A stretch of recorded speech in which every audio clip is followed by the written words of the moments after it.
नमस्कार दोस्तों, मैं प्रगति सिंह अपने YouTube channel learn with fun में आप सभी परिवार का तहे दिल से स्वागत करती हूँ। और आज हम लोग जो है ज्योग्राफी का क्लास 7 का लेसन 1 पढ़ेंगे। और जो ज्योग्राफी है हमारा, उसमें हमारा पर्यावरण से हमारी जो बुक चलती है सामाजिक अध्ययन की, वो है। और इसमें बहुत सारे, हम लोग ने क्लास 6 में भी ज्योग्राफी पढ़ी थी। जिन बच्चों ने क्लास 6 का हिस्ट्री, सिविक्स और ज्योग्राफी का वीडियो नहीं देखा है, वो प्लेलिस्ट पे अवेलेबल है, चैनल पे जाइए, आराम से आप देख सकते हैं। उसके बाद से 7th का देखिए। 7th के हिस्ट्री के भी 3 चैप्टर्स मैंने ओवर करवा दिए हैं, वो पार्ट्स में भी हैं जो चैप्टर बड़े थे।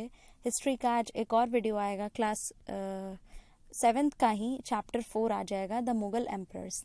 तो इस तरीके से हम लोग जो है छोटे छोटे स्टेप में अपने धीरे धीरे चीज़ों को करते रहेंगे। क्योंकि सीटेट जो है वो टल चुका है, ये तो बात है, बट हम लोग जो है अगर रोज़ थोड़ा थोड़ा भी पढ़ेंगे तो ये बहुत अच्छी बात है, ताकि हम पे बर्डन नहीं पड़े। तो आज जो हम लोग अब एनवायरनमेंट पढ़ेंगे, जिसमें लेसन 1 पढ़ेंगे, जिसमें लेसन 1 का जो टाइटल होगा वो एनवायरनमेंट ही है। तो इसमें जो है सारी चीज़ें हम लोग पढ़ेंगे कि एनवायरनमेंट किसे कहते हैं और सारी चीज़ें।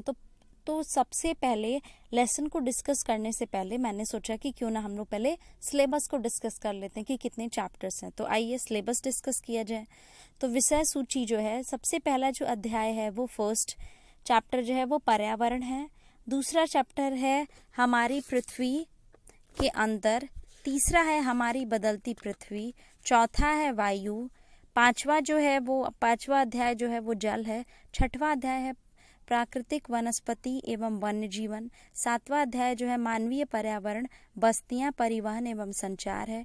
8वां जो है मानव पर्यावरण अनोनक्रिया है, उष्णकटिबंधीय एवं उपोष्ण प्रदेश है। और 9वां और लास्ट जो यूनिट है वो है रेगिस्तान में जीवन। तो आइए इसको इंग्लिश में मैं पढ़ देती हूँ। जो चैप्टर 1 है वो एनवायरमेंट है। चैप्टर 2 इनसाइड आवर अर्थ है। Chapter 3 our changing earth. Chapter 4 air है। चैप्टर 5 वाटर है। Chapter 6 natural vegetation and wildlife है। Chapter 7 human environment, settlement, transport and communication है। Chapter 8 human environment interactions, the tropical and the subtropical region. और chapter 9 जो है वो life in the desserts है। उसके बाद से अपेंडिक्स है, यानी कि इसमें छोटे छोटे जो है एक दिया हुआ है, उसमें सारे मीनिंग्स दिए हुए हैं। जिस तरीके से हम लोग जो है वो सभी चीज़ों को, जैसे जो वर्ड हम लोग को नहीं समझ में आया है इसमें, वो लास्ट में है। और बस यही सारी चीज़ें हैं जो हम लोग इसमें पढ़ेंगे ज्योग्राफी में। तो रोज़ कुछ ना कुछ जो है, चाहे हिस्ट्री पढ़ लें, चाहे ज्योग्राफी पढ़ लें, या ऐसे कुछ पढ़ लें तो हमने बहुत अच्छा रहेगा। तो आइए बात करते हैं फर्स्ट यूनिट में। इसमें एक कहानी दिया हुआ है कि लंबी छुट्टियों के बाद जब रवि स्कूल जा रहा था, तब उसने देखा कि उसके स्कूल के निकट के खेल के मैदान में खुदाई हो गई थी। वहीं ये एक ऐसा मैदान उनके खेलने के लिए वहां पर था। लोगों ने बताया कि वहां अनेक फ्लैटों वाली एक बड़ी इमारत बनेगी। जब रवि को समझ में आया कि जो मुलायम घास, गेंदे के फूल एवं तितलियां वाला विशाल मैदान अब हमेशा के लिए नष्ट हो चुका है, तो उसकी आंखों से आंसू छलकने लगे। उसने यह बात अपने सहपाठियों को बताई। सुबह की सभा में प्रधानाचार्य ने भी बहुत उदासी से कहा, देखो कैसे हमारा पर्यावरण बदल रहा है। कक्षा में पहुंचकर रवि ने अपने शिक्षक से पूछा, पर्यावरण क्या है? जो कुछ भी अपने आसपास देखते हो, शिक्षक ने बताया, वही पर्यावरण है। अच्छा ठीक, रवि कहने लगा, इसका अर्थ है स्कूल, भवन, मेज, कक्षा में रखी कुर्सियां, यहाँ तक कि खुला मैदान, सड़क, कूड़ा करकट, मेरे दोस्त, ये सभी हमारे पर्यावरण के अंग है। तो शिक्षक ने इसका जवाब दिया कि हाँ, लेकिन जरा रुको, कुछ वस्तुओं का निर्माण प्रकृति ने किया है, जैसे पर्वत, नदियां, पेड़, प्राणी, जबकि अन्य का निर्माण मानव ने किया है, जैसे सड़क, कार, कपड़े, किताब आदि। तो इस तरीके से रवि ने अपने शिक्षक से पूछा कि पर्यावरण क्या है। तो बालक मन, तो उन्होंने कहा कि जो शिक्षक ने कहा कि जो भी आपके आसपास है वो पर्यावरण के अंदर आता है। तो आइए एग्जैक्ट डेफिनेशन देखते हैं पर्यावरण की। पर्यावरण हमारे जीवन का मूल आधार है। यह हमें सांस लेने के लिए हवा, पीने के लिए जल, खाने के लिए भोजन एवं रहने के लिए भूमि प्रदान करता है। मानव एक प्राकृतिक पर्यावरण में कैसे परिवर्तन करता है, ये क्वेश्चन पूछा जा रहा है। उसके बाद से आगे देखिए कि कार का धुआं वायु को प्रदूषित करता है, पानी को पात्र में एकत्रित किया जाता है, भोजन को बर्तन में परोसा जाता है, भूमि पर कारखानों का निर्माण होता है, मानव कार, मील, कारखानों एवं बर्तन का निर्माण करता है। इस प्रकार से मानव प्राकृतिक पर्यावरण में परिवर्तन करता है। यानी कि पहला जो है ये बताने की कोशिश कर रहा है कि जो एनवायरनमेंट होता है दो प्रकार का होता है, एक नेचुरल एनवायरनमेंट होता है, एक मैन मेड एनवायरनमेंट होता है, बट दोनों का इंटर रिलेशन ही जो है वो एक स्टेबिलिटी क्रिएट करता है। क्योंकि बस अगर नेचुरल एनवायरनमेंट होगा और ह्यूमन एनवायरनमेंट नहीं होगा तो जो नेचुरल एनवायरनमेंट है वो कोएग्जिस्ट नहीं कर पाएगा। तो इस तरीके से अब देखिए एनवायरनमेंट जो है, पर्यावरण जो है वो किस शब्द से लिया गया है, तो एनवायरनमेंट जो है वो फ्रेंच वर्ड जो है एनवायरनर से लिया गया है। एनवायरनर मतलब नेबरहुड यानी आसपास। तो ये जो है अगर आपसे पूछा जाएगा, वैसे तो ये एनसीईआरटी में दिया हुआ है, लेकिन कभी कभी यूपी टेट में भी पूछता है कि एनवायरनमेंट किस शब्द से बना है, तो फ्रेंच के एनवायरनर शब्द से बना है और जिसका मतलब होता है आसपास। अब देखिए पर्यावरण के हम लोग यहाँ पे घटक पढ़ेंगे, तो पर्यावरण के घटक क्या क्या है ये हम लोग देख लेते हैं। ये बहुत इंपॉर्टेंट है क्योंकि सबको जो है सारी चीजें जो है याद होनी चाहिए। तो पर्यावरण के घटक में देखिए दिया हुआ है प्राकृतिक। तो प्राकृतिक में क्या है, स्थल यानी स्थल मंडल, वायु यानी वायुमंडल, जल मतलब जल मंडल, और संजीव यानी सजीव जिसमें जैव मंडल यानी कि ये हो गया। उसके बाद से देखिए मानव निर्मित में क्या क्या दिया हुआ, तो इमारतें, पार्क, पुल, सड़क, उद्योग, स्मारक, यानी कि जो मैनमेड है वो पर्यावरण के भी घटक है और प्राकृतिक भी पर्यावरण के ही घटक है। लेकिन तीसरा जो घटक है वो मानव आता है। अब देखिए मानव में क्या क्या आता है, तो एक नंबर में पूछ देता है कि जो कंपोनेंट्स ऑफ एनवायरनमेंट है वो कितने प्रकार के हैं और मानव में क्या क्या आता है। तो देखिए मानव में एक व्यक्ति, परिवार, समुदाय, धर्म, शैक्षिक, आर्थिक, राजनीतिक स्थिति, ये सब किसमें आ जाती है, मानव में। तो आप जो है ये मत सोचिएगा कि मानव निर्मित में धर्म आता है, नहीं, वो मानव में आता है। तो इस तरीके से हम लोग ने पर्यावरण के घटक पढ़ लिए, अच्छी तरीके से पढ़ लिया। So there are 3 types of components of environment. The first is natural, including biodiversity, then उसमें स्थल मंडल हो गया, वायुमंडल हो गया, जैव मंडल हो गया। उसके बाद से मानव निर्मित होता है, मानव निर्मित में इमारतें, पार्क, ये सारी चीजें। अब देख लीजिए क्या दिया हुआ है कि इसीलिए हम प्राकृतिक वातावरण में परिवर्तन करते हैं और कभी कभी उसे नष्ट भी कर देते हैं। क्यों? क्योंकि उसमें मानव निर्मित भी पर्यावरण आ जाता है। उसके बाद से सजीव और अजीव की परिभाषा दी गई है। सजीव यानी सजीव प्राणियों का संसार, जैसे पादप एवं जंतु यानी कि लिविंग में क्या आ जाता है, plants and animals. Non living में क्या आ जाता है, निर्जीव पदार्थों का संसार, जैसे स्थल यानी कि नॉन लिविंग थिंग में ये सारी चीजें आ जाती हैं। तो अब यहाँ पे देखो लिखा हुआ है कि ऊपर के वार्तालाप से हम समझ गए होंगे कि किसी भी जीवित प्राणी के चारों ओर पाए जाने वाले लोग, स्थान, वस्तु एवं प्रकृति को पर्यावरण कहते हैं। क्योंकि सबसे पहले सरल भाषा में हमने क्या पढ़ा कि हमारे आसपास, उसके बाद से हम लोग ने पढ़ा कि हमारे जो जीवित प्राणी के चारों तरफ जो पाए जाने वाले जैसे कि लोग, स्थान, वस्तु और प्रकृति है, उसे हम पर्यावरण कहते हैं। एक प्राकृतिक एवं मानव निर्मित परिघटनाओं का मिश्रण है क्या, पर्यावरण। प्राकृतिक पर्यावरण में पृथ्वी पाई जाने वाली जीव एवं अजीव दोनों परिस्थितियां सम्मिलित हैं। हाँ देखिए क्यों, क्योंकि जो प्राकृतिक है उसमें लैंड भी आ जाता है, उसमें प्लांट्स एंड एनिमल्स भी आ जाते हैं, बट प्लांट्स एंड एनिमल्स को लिविंग बोला जा रहा है और लैंड को नॉन लिविंग बोला जा रहा है। तो इस तरीके से हम लोग ने सारी चीजें जो इसमें पढ़ी हैं। उसके बाद से देखिए यहाँ पे दिया हुआ है कि जबकि मानव पर्यावरण में मानव की परस्पर क्रियाएं, उनकी गतिविधियां इत्यादि शामिल होती हैं। अब हम आते हैं कि प्राकृतिक पर्यावरण क्या होता है, यानी कि जिसमें जो है नेचुरल है, जिसको हमने नहीं बनाया, मानव ने नहीं बनाया है। तो प्राकृतिक पर्यावरण में आइए पढ़ते हैं क्या क्या चीजें हैं नेचुरल एनवायरनमेंट में, यानी कि भूमि, जल, वायु, पेड़ एवं पौधे, जीव जंतु मिलकर प्राकृतिक पर्यावरण बनाते हैं। एक एक चीज बहुत इंपॉर्टेंट है, इसलिए सारी चीजें जो अंडरलाइन है। मेरी पूरी कोशिश रहती है कि मैं आपको चैप्टर इतने अच्छे तरीके से पढ़ा दूं कि आप जो है एक बार सुने या 2 बार वीडियो देखें तो सारी चीजें जो आपको समझ में आ जाए। क्वालिटी भी बहुत अच्छी है इन सब की। उसके बाद से देखिए लिखा हुआ है कि स्थल मंडल, जल मंडल, वायुमंडल एवं जैव मंडल से आप पहले से ही परिचित होंगे। आइए अब हम इन सब के संबंध में कुछ और तथ्यों की जानकारी प्राप्त करते हैं। तो पृथ्वी की जो ठोस परपट्टी या कठोर ऊपरी परत को हम स्थल मंडल कहते हैं, ये सभी लोग जानते हैं। यानी कि lithosphere is the solid crust और the hard top layer of the earth. It is made up of rocks and minerals and covered by a thin layer of soil. यानी कि वो चट्टानों एवं खनिजों से बना होता है एवं मिट्टी की पतली परत से ढका होता है। स्थल मंडल लिथोस्फेयर की बात कर जा रहा है। ये पहाड़, पठार, मैदान, घाटी आदि जैसे विभिन्न स्थल आकृतियों वाला विषम धरातल होता है। ये स्थल आकृतियां महाद्वीप के अलावा महासागर की सतह पर पाई जाती हैं। अब देखिए, स्थल मंडल वह क्षेत्र है जहाँ पे जो है ये सारी चीजें, लिथोस्फेयर ही वही डोमेन है जिसमें फॉरेस्ट, ग्रासलैंड, ये सारी चीजें अवेलेबल होती हैं। उसके बाद से देखिए, ये चित्र दिखा रहा है कि कैसे जो है ये तीनों चीजें जो है, ये बायोस्फेयर है, हाइड्रोस्फेयर है, एटमॉस्फेयर है, तो ये है, और ये लिथोस्फेयर है। तो इन सब का मिश्रण कहाँ पे होता है? जैव मंडल में होता है। उसके बाद से देखते हैं कि जल के क्षेत्र को जल मंडल कहते हैं।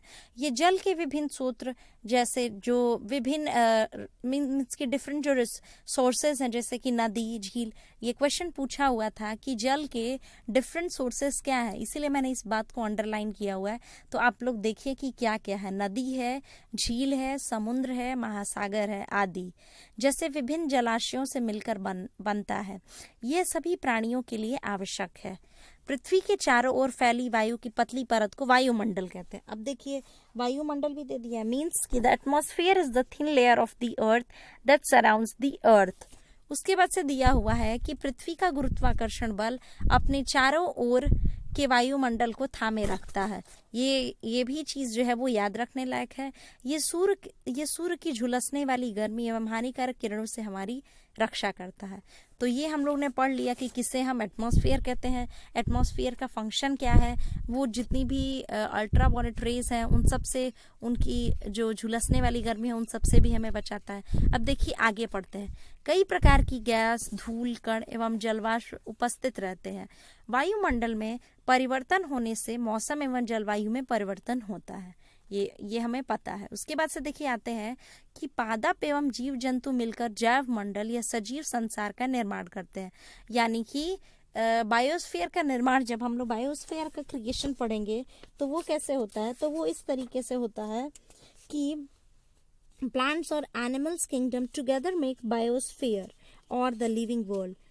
उसके बाद से देखिए, जो इम्पोर्टेंट लाइन दी हुई है कि यह पृथ्वी का वह संकीर्ण क्षेत्र है जहाँ स्थल, जल एवं वायु मिलकर जीवन को संभव बनाते हैं। तो ये it is a narrow zone of the earth where land, water and air interact with each other to support life. तो ये सारी चीजें हैं, ये बायोस्फेयर में ही पॉसिबल होता है जहाँ पे तीनों और स्फेयर मिलते हैं। अब देखिए, परितंत्र क्या है, तो परितंत्र का मतलब क्या होता है? इकोसिस्टम होता है। अभी डायग्राम के थ्रू हम लोग सारी चीजें जो है वो पढ़ लेंगे तो हमें समझ में आ जाएगा। अब देखिए, लिखा हुआ है कि रवि की कक्षा के एक एनसीसी कैंप में जस्सी ने आश्चर्य से कहा, कितनी मूसलाधार वर्षा हो रही है। इससे मुझे अपना केरल याद आ गया। तुम सबको आकर देखना चाहिए कि कैसे हरे भरे खेत एवं नारियल के बागानों में लगातार बारिश होती रहती है। तो वो तो कन्वर्सेशन था। आइए डायग्राम के थ्रू समझते हैं कि इकोसिस्टम यानी कि परितंत्र क्या होता है। तो देखिए, बेसिक डेफिनेशन जो इकोसिस्टम की है वो मैं पढ़ दे रही हूँ इंग्लिश में, इसके बाद से हिंदी में भी इसमें आएगा कि it is a system form by the interaction of all living organism. देखिए, आप चित्र में देख रहे हैं, कहीं हिरन है, कहीं हंस है, उसके बाद से फूल खिले हुए हैं, ग्रास है, उधर गाय जो है वो घास चर रही है। तो क्या है? लिविंग ऑर्गेनिज्म है। विथ ईच अदर इंटरैक्शन हो रहा है सबका एक दूसरे से, and with the physical and the chemical factors of the environment in which they live, all linked by transfer of energy and material। तो इस तरीके से क्या होता है? ट्रांसफर ऑफ एनर्जी होता है। एक और चीज है कि energy can neither be created nor be destroyed, बस वो ट्रांसफर होता रहता है। तो ये ट्रांसफर ऑफ एनर्जी होता है, मटेरियल्स में ट्रांसफर ऑफ एनर्जी होता है और मटेरियल्स का भी होता है, और इंटरैक्शन होता है किसके किसके बीच? ऑल लिविंग ऑर्गेनिज्म के बीच। और किनके साथ होता है? With the physical and the chemical factors of the environment. जो एनवायरनमेंट में जो फिजिकल और केमिकल फैक्टर्स है उनके साथ लिविंग ऑर्गेनिज्म का इंटरैक्शन होता है। और वो इंटरेक्शन जो होता है एक सिस्टम को फॉर्म करता है जिसे हम इकोसिस्टम कहते हैं या फिर परितंत्र कहते हैं। तो इस तरीके से हम लोग ने डायग्राम के थ्रू जो है सारी चीज़ें हैं इन सबको पढ़ लिया। उसके बाद से आइए हिंदी में पढ़ते हैं कि परितंत्र किसे कहते हैं। वह तंत्र, परितंत्र का मतलब कि वह तंत्र जिसमें समस्त जीवधारी जो है यानी कि ऑल लिविंग ऑर्गेनिज्म आपस में एक दूसरे के साथ तथा आपस में भी एक दूसरे के साथ और पर्यावरण के उन भौतिक एवं रासायनिक कारकों के साथ परस्पर क्रिया करते हैं जिसमें वे निवास करते हैं। ये सब ऊर्जा और पदार्थ के स्थानांतरण द्वारा संबंध है। तो इस तरीके से हम लोग ने इकोसिस्टम की डेफिनेशन पढ़ ली। ये सारी चीज़ें जो है आपको शब्दावली जो एनसीईआरटी में दिया है और बॉक्सेस आर वेरी इंपॉर्टेंट, तो आपको सारी चीज़ें याद होनी चाहिए क्योंकि एक एक नंबर में एसएसटी में हर एक क्वेश्चन पूछ देगा और हो सकता है कि आपको एग्जैक्ट डेफिनेशन नहीं याद हो। तो एक बार जब मैं वीडियो में डेफिनेशन डाल रही हूँ तो एक जगह उसे ग्लॉसरी के फॉर्म में लिख लीजिए ताकि आपको सारी चीज़ें जो है वो समझ में आए। तो परितंत्र की डेफिनेशन यही थी कि वह तंत्र जिसमें समस्त जीवधारी आपस में एक दूसरे के साथ तथा पर्यावरण के उन भौतिक एवं रासायनिक कारकों के साथ परस्पर क्रिया करते हैं जिसमें वह निवास करते हैं। ये सब ऊर्जा और पदार्थ के स्थानांतरण द्वारा संबंध है। तो ये था इकोसिस्टम। ये चैप्टर ही बहुत इम्पॉर्टेंट है। ये बस इसलिए इम्पॉर्टेंट नहीं है कि ये 6 to 8 के लिए इम्पॉर्टेंट है, इवन ये ईवीएस के लिए जो 1 to 5 में भी आता है उससे भी कभी कभी कुछ क्वेश्चंस जो है वो पूछ देता है। तो आपको सारी चीज़ें हैं पढ़नी चाहिए। उसके बाद से देखिए ये एक और कन्वर्सेशन है, पढ़ ही लेते हैं इसको। हीरा ने कहा, ऊंट तो मिलेंगे ही, जब तुम मेरे रेगिस्तान आओगे तो तुम्हें सांप, छिपकली एवं अनेक कीट भी देखने को मिलेंगे। तो ये डाइवर्सिटी की बात कर रहा है कि कौन क्या चीज़ें मिल रही हैं। रवि हैरत में पड़ गया। विभिन्न स्थानों पर पाए जाने वाले जीव जंतु, वनस्पति एवं लोगों के रहन सहन के तरीके इतने भिन्न क्यों हैं? क्या सभी का एक दूसरे के साथ संबंध है? बिल्कुल, बहुत संबंध है, शिक्षक ने कहा। सभी पेड़ पौधे, जीव जंतु एवं मानव अपने आसपास के पर्यावरण पर आश्रित होते हैं। प्रायः वह एक दूसरे पर भी आश्रित है। जीवधारियों का आपसी एवं अपने आप के पर्यावरण के बीच का संबंध ही परितंत्र का निर्माण करता है। अधिक वर्षा वाले वन, घासस्थल, रेगिस्तान, पर्वत, झील, नदी, महासागर एवं छोटे से ताल का भी एक परितंत्र हो सकता है। क्या आपको लगता है कि जिस पार्क में रवि एवं उसके मित्र खेलते थे वह भी एक परितंत्र बनाता था? बिल्कुल, वो भी एक परितंत्र बनाता था। क्यों? क्योंकि उसमें जो है डिफरेंट लिविंग ऑर्गेनिज्म इंटरैक्ट करते थे with the physical and the chemical factors of the environment, और वो एक सिस्टम बनता था जिसको हम इकोसिस्टम यानी परितंत्र कहते थे। तो वह तंत्र, तो इस तरीके से क्या हुआ कि जो रवि का जो मैदान था वो भी एक परितंत्र का ही उदाहरण है। तो कुछ भी है जो लिविंग ऑर्गेनिज्म सिस्टम में रहेगा, कोरिलेट करेगा, तो वहाँ पे परितंत्र बनेगा। अब देखिए एक और चीज़ है, ये तो सभी बच्चे जानते हैं, बट ये कभी कभी क्या होता है कि कुछ बच्चे कंफ्यूज हो जाते हैं। तो इसीलिए क्या आप जानते हैं, और बॉक्सेस आर वेरी इंपॉर्टेंट, तो आप पढ़िए कि क्या आप जानते हैं प्रत्येक वर्ष 5 जून को विश्व पर्यावरण दिवस मनाया जाता है, यानी कि एनवायरमेंट डे मनाया जाता है। वर्ल्ड एनवायरमेंट डे 5 जून को मनाया जाता है और आज है 5 जुलाई, यानी 1 महीने हो गए इसको। अब आपका काम एक और काम है कि आप कमेंट बॉक्स में बताइएगा कि मुझे कि इस बार का वर्ल्ड एनवायरमेंट डे का थीम क्या था। उसके बाद से देखिए वस्तु विनिमय पद्धति क्या होती है, ये भी पूछा हुआ क्वेश्चन है कि बार्टर एक्सचेंज सिस्टम क्या होता है। तो देखिए क्या होता है, ये वस्तुओं की अदला बदली का व्यापार है जिसमें धन का प्रयोग नहीं होता है। अगर किसी बच्चे ने मेरा वो वीडियो देखा होगा, पेडागोजी नहीं, मैंने कंटेंट रिलेटेड क्वेश्चन डाला था, तो उसमें मैंने बार्टर सिस्टम को एक्सप्लेन किया हुआ क्वेश्चन के थ्रू कि क्या बार्टर सिस्टम है। तो आप जो है क्वेश्चंस में भी जाइए पीछे प्रीवियस ईयर के, तो आपको मिल जाएंगे। उसमें बहुत अच्छे तरीके से मैंने बताया है कि बार्टर सिस्टम क्या होता है, और इसमें जो है मनी को ना लेके जो व्यापार है धन का प्रयोग नहीं होता था, यानी मनी के फॉर्म में एक्सचेंजमेंट नहीं होता था, बस गुड्स के फॉर्म में होता था। आप एक गुड्स देंगे, सामने वाला आपको दूसरा गुड्स देगा।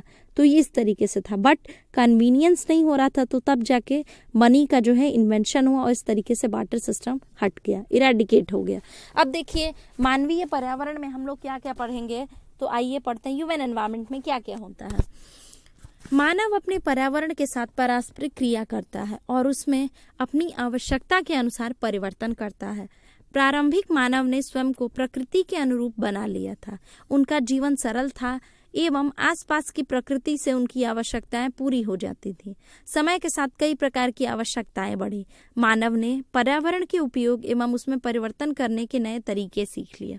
उसने फसल उगाना, पशुपालन एवं स्थायी जीवन जीना सीख लिया। पहिए का आविष्कार हुआ। आवश्यकता से अधिक अन्न उपजाऊ किया गया। वस्तु विनिमय पद्धति का विकास हुआ। व्यापार आरंभ हुआ और वाणिज्य का विकास हुआ।